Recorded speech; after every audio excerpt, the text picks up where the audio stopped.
What's up, Springfield? Arthur Solomon here with Tim Sisler, and we're here with the Solomon Group.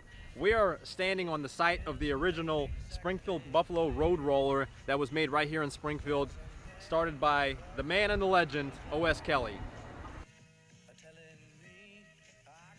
This is a 188,000 square foot compound pretty much that has potential for 188,000 different things you can do with all of this space.